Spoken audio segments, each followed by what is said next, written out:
In this video, I will explain the Rydberg formula. But before that, it is important to understand how the hydrogen spectral lines work.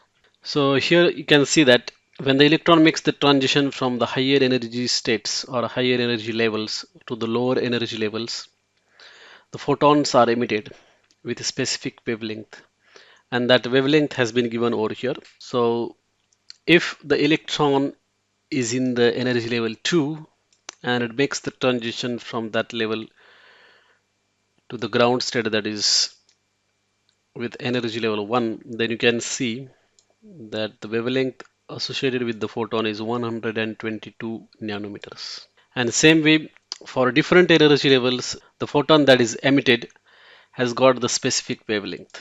So you can see for this particular electron, which is in this energy level, which is 3, if that electron makes the transition to the ground state with energy level 1, its wavelength is 103 nanometer, and so on and so forth.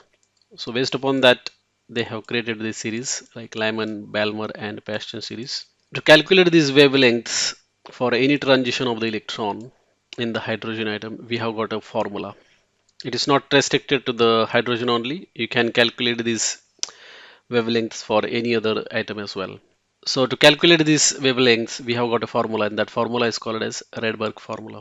So by looking at this diagram, you can see that when the electron makes the transition from the energy level 2 to energy level 1, the photon is emitted and its wavelength is 122 nanometer.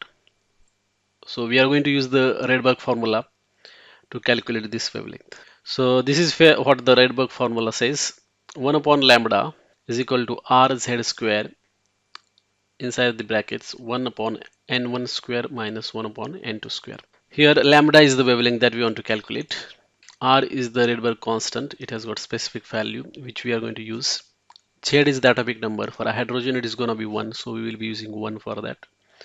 And N1 and N2 values we have to put in. Here N2 is the higher energy level. So for in our case, the electron is making transition from energy level 2 to 1. So N2 will be 2 and N1 will be 1. So we are putting this value over here, 1.096 into 10 raised to 7. That is the Rydberg constant. Then we have got this atomic number Z. For hydrogen it is 1, so 1 square. Then 1 upon N1 square. So N1 is lowest energy level, that is 1. And over here N2 is 2 because electron is making transition from energy level 2 to 1. That's why we have taken 2 over there. Now after making these calculations, what we have found is that 1 upon lambda is equal to this one, then lambda is equal to 1 upon 1.096 into 0.75 into 10 raised to minus 7. So solving it further, we have got this 1.22 into 10 raised to minus 7 meters. We want to calculate it into nanometer, okay? So we have multiplied here 10 raised to 9. And after solving it here, we can see that the wavelength that we are getting is 122 nanometers. And that is the same wavelength that we were seeing in that diagram. So using the same formula, you can calculate the wavelength for any of these transitions of the electrons. That's it. If you have more questions, let me know in the comments.